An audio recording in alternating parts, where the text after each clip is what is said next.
तसं गाव भगवान बाबा त्या गावात जायचे 2-2.5 किलोमीटर पासून बाबाची मिरवणूक काढायची वाजत गाजत बाबाला गावात आणायची पुण्यात पुण्यामध्ये बाणेर म्हणून गाव आहे बाणेर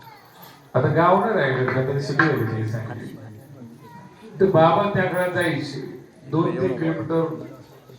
अगोदर महाराष्ट्राची वाजत गाजत आणायचं आंघोळ घालायची जीव घालायचं कीर्तन करायचं त्याच्यानंतर बाबाने जायचं मुक्काम वगैरे झालो सांगतात की एकदा ज्या दिवशी बाबा याचे ठरले आणि जवळ पण आले असते ज्या बाईकडे स्वयंपाक होता तिचा मुलगा वारला तर ती मोठ्या हृदयाची बाई असते ती म्हणली गावात काय संत परत परत येणार आहेत का आणि गेलेला मुलगा काय तसं मागे येणार आहे का याला घरात झाकून ठेवू बाबा वाजत गाजत गावात आणू त्याच्यानंतर बाबाला आंघोळ घालू स्वयंपाक करून बाबाला जेव घालू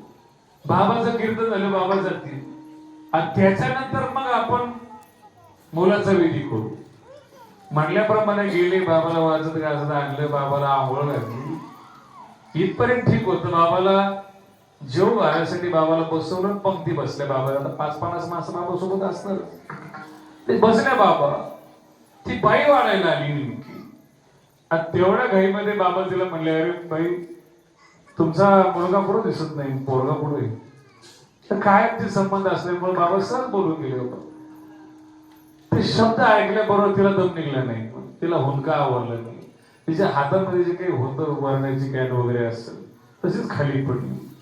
आणि ती मोठ्या रडायला लागली बाबा तुमचा असा असा गेला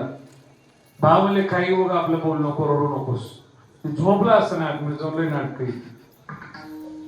आणि आता त्याला जेवायला घेऊन येतो ना बाबा उठले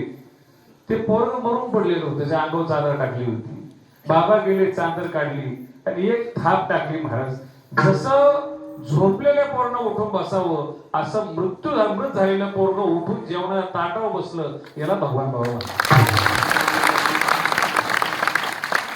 आणि अशा संतांनीच कृपा करावी कृपा कोणाची होईल करुणावंत कोणी व्हावं कोणी होऊन काय करायचंय माझ्या शेवटचा टप्पा सांगतो या ठिकाणी थांबतो एका वाक्य तर 7 दिवस रोज आहे